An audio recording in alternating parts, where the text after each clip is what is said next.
Hello दोस्तों, Rana classes में आपका स्वागत है। तो आज की लेटेस्ट कॉम्पिटिटिव एग्जाम और जॉब अपडेट बताऊंगा, तो इस वीडियो को शुरू से अंत तक देखें।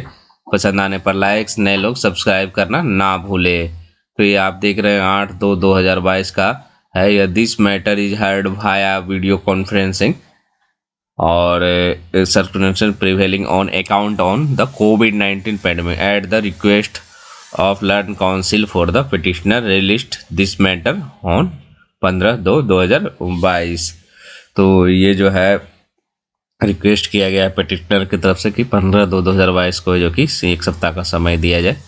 तो ये सुनवाई है जो कि होगी, और क्योंकि बहुत सारे लोग चाहते हैं कि जल्द से जल्द है जो कि सुनवाई हो, इस पर फैसला हो और जल्द से जल्द मेरिट लिस्ट आ जाए। लेकिन अगर आप देखेंगे कि हालात तो बहुत ही दो गुटों में बटा हुआ। एक गुट जो है न्यू एनसीएल के पक्ष में, एक गुट है जो कि ओल्ड एनसीएल के ग्रुप में है, और तीसरा जो मैं सबसे बेस्ट मानता हूँ वो उनको दोनों से कोई लेना देना नहीं है। उनको मतलब है कि किस तरह से जो कि सेकंड है जो कि जो मेरिट लिस्ट है वो पहले आए, उसके बाद है जो कि कुछ हो। लेकिन ये दो गुटों में है जो कि अब दो कुछ भी अगर मैं भी कुछ कहता हूँ तो लोग समझते कि किस ग्रुप में हूँ, एनसीएल न्यू एनसीएल ग्रुप में हूँ गोल्ड।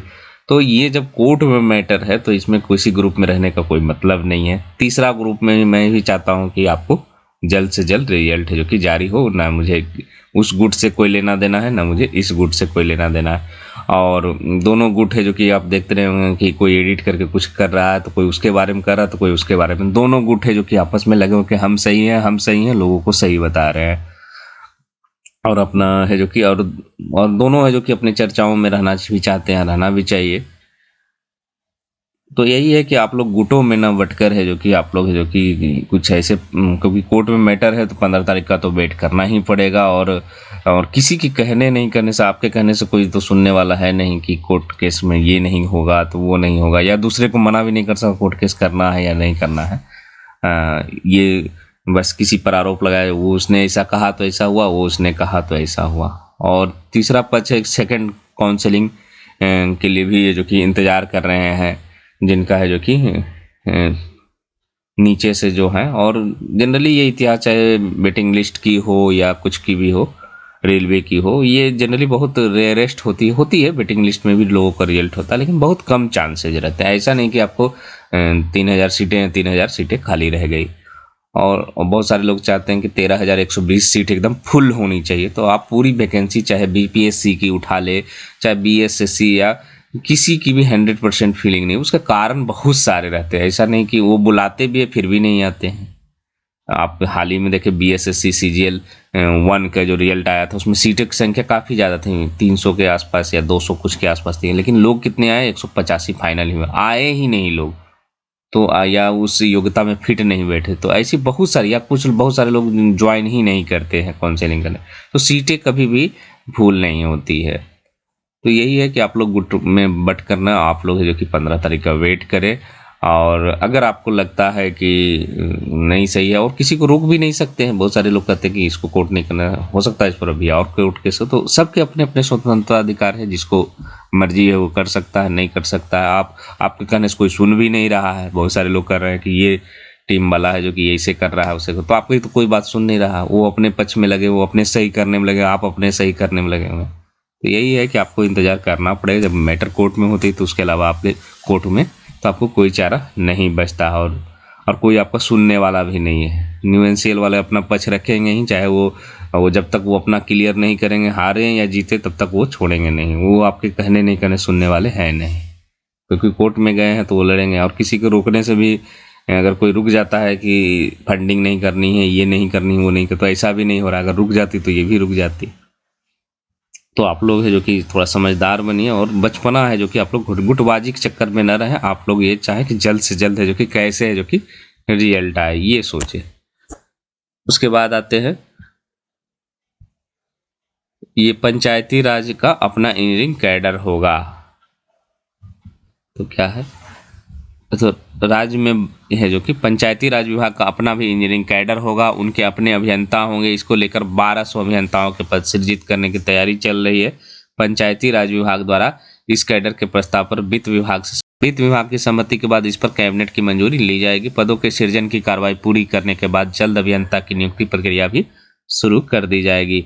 मालूम हो कि पंचायती राज विभाग में अभी तक अभियंताओं का अपना संवर्ग कैडर नहीं है। दूसरे विभागों के अभियंताओं से यहाँ के कार्य भी कराए जाते रहे हैं। कहीं संविदा पर तकनीकी सहायकों को विभाग में नियुक्ति की गई, जिन्हें कनीय अभियंता का दर्जा सरकार ने दे दिया, पर अब कनीय अभियंता को लेकर अधिकतर अस्थायी पदों का सृजन किया जा रहा है। और इसके लिए राज्य सरकार है जो कि एक अधीक्षण अभियंता होंगे। इसके अलावा प्रमंडल, जिला और प्रखंड स्तर पर भी तैनाती की। मतलब ये अपना इनका संवर्ग होगा, पंचायती संवर्ग का। लंबे समय से कैडर की जो कि जरूरत पड़ी है, लंबे समय से इंजीनियरिंग कैडर की जरूरत विभाग को महसूस। पदों के सृजन पूर्व में भी कार्रवाई शुरू, पर उसका अंतिम रूप नहीं। इसको लेकर एक बार फिर प्रयास है जो कि तेज हुआ है। राज्य में बड़े पैमाने पर निर्माण कार्य चलाए जा रहे हैं पंचायती राज विभाग के, इसीलिए है जो कि ये है जो कि अपना अलग ही कैडर बनाने पर जोर दिया जा रहा है। और ये जो कल है जो कि आपको अनाउंसमेंट जो हुआ है, शारीरिक दक्षता परीक्षा है जो कि स्थगित कर दिया गया है 7/2 और 8/2 का, उसी का नोटिस है जो कि किया गया था। अब उसके जगह है जो कि 12, 3 और 14, 7 वाला 12 को होगा और 8 वाला है जो कि 14 मार्च को होगा। और एडमिट कार्ड जो है आपको प्रवेश पत्र है जो कि डाउनलोड नहीं किया जाएगा, ये डाउनलोड होगा। और शारीरिक दक्षता के लिए है जो कि जो अभी तक डाउनलोड ने भी अपना डाउनलोड उसी से जो कि हो जाएगा। और ये सब डॉक्यूमेंट्स है जो कि आप लोग जो कि ले जाएं।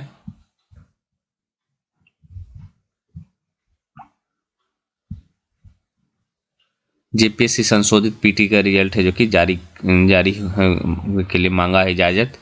तो ये शपथ पत्र भी दाखिल हुआ है। और प्रारंभिक परीक्षा के पूर्व में रिजल्ट में गड़बड़ी का आरोप लगाते हुए याचिका दायर की गई थी। और 25 जनवरी को जेपीएससी शपथ पत्र दाखिल कर पीटी को गड़बड़ी की बात स्वीकार किया था। 3 सप्ताह में संशोधित रिजल्ट है जो कि जारी करना, 15 फरवरी को जो कि सुनवाई होना है। और ये आप देख रहे हैं, ये दिया गया है शपथ पत्र। और इसमें 15 गुना अभ्यर्थियों को जो कि करना, और जिस तरह से चर्चाएं हैं 148 से जो कि कट ऑफ है जो कि घट कर गई है। अब देखना है कि कितनी जाती है। 160 में जो कि 148 की चर्चाएं हैं। और जिनकी इसके आसपास है तो उनके रिजल्ट है जो कि प्री में फिर से हो सकते हैं। अर्जी में कोर्ट के आदेश का हवाला। पार्थी ने अपनी याचिका में वर्ष 2012 के हाईकोर्ट के खंडपीठ उन आदेशों का हवाला भी दिया था जो गुलाम सादिक के मामले में 16 जून को हाईकोर्ट की खंडपीठ अपने आदेश में कहा था कि हाईकोर्ट की खंडपीठ ने अपने आदेश में कहा था कि झारखंड सरकार के अनुसार जेपीएससी की प्रारंभिक परीक्षा में आरक्षण देने की कोई नीति नहीं है। वहीं वर्ष 2015 में लक्ष्मण टप्पो के मामले हाईकोर्ट की खंडपीठ ने कहा था कि परीक्षा में झारखंड सरकार की नीति आरक्षण देने की नहीं है। कोर्ट आरक्षण देने का आदेश नहीं दे सकता। याचिका में कहा गया कि सामान्य श्रेणी की 114 सीट थी, इसके 15 गुना है जो कि 1710 परिणाम जारी होना चाहिए, लेकिन मात्र 768 का ही चयन किया। इससे प्रतीत होता प्रारंभिक परीक्षा में भी है जो कि आरक्षण दिया गया है। मामला है जो कि यही था। और बीएसओ भर्ती पुरानी उम्र सीमा ही रखे था। स्नातक स्तरीय संयुक्त प्रवेश प्रतियोगिता परीक्षा के पद हाईकोर्ट ने वैसे अभ्यर्थियों को विज्ञापन के तहत आवेदन छूट दी है। 2000 निकले हुए आवेदन दिए। इस विज्ञापन के तहत अधिकतम उम्र सीमा निर्धारण की तिथि 1/8/2010 था। और यह निर्देश दिया कि उम्र सीमा में क्यों बदलाव किया गया है। शुक्रवार को सुनवाई के दौरान प्रार्थी की ओर से पक्ष रखते हुए अधिवक्ता विजयकांत दुबे ने अदालत को बताया कि जेएसएससी की इस परीक्षा में सितंबर 2019 के पहले जो कि विज्ञापन जारी किया गया था। उस समय अधिकतम उम्र है जो कि सीमा निर्धारण के लिए 1/8/2010 की तिथि तय की थी, पर आयोग ने 2021 का। तो ये मामला है जो कि क्योंकि पुराना लोग भी भरे हैं, उनको नए सिरे से भरना था, इसीलिए जो कि ऐसा हो रहा है। अब आते हैं बिहार बीपीएससी की है जो कि जिस तरह से आपको जुडिशरी का है जो कि मेंस का रिजल्ट आ गया। अब जो है आपको आशा है बीपीएससी असिस्टेंट की वैकेंसी भी है जो कि आने वाली है। और बीएसएससी सीजीएल 3 भी है जो कि फरवरी में आने की संभावना इसकी खत्म हो गई, अब मार्च में ही आएगी क्योंकि डिले हो रही है। और उम्मीद है कि मार्च में है जो कि आ जाए, क्योंकि हर बार है जो कि डेट बढ़ रही है। तो ये दोनों परीक्षक और असिस्टेंट की जो कि वैकेंसी लगभग मानकर चला जाए कि 50 से 60 के बीच है जो कि ये वैकेंसी हो सकती है बीपीएससी असिस्टेंट की। और ये मार्च तक है जो कि आपको विज्ञापन जारी हो सकती है। और ये अब सबसे ज़्यादा जो अगर परेशान की बात करें तो बीपीएसएससी के फिजिकल ईएसआई फिजिकल का कहीं कोई चर्चा भी नहीं हो रही कि कब लिया जाएगा। और उम्मीद है कि क्योंकि कोरोना का जो निर्देश था वो लगभग खत्म हो रहा है, तो वो अब जो कि डेट आ सकती है फिजिकल ईएसआई फिजिकल की। तो इन्हीं अपडेट के साथ धन्यवाद।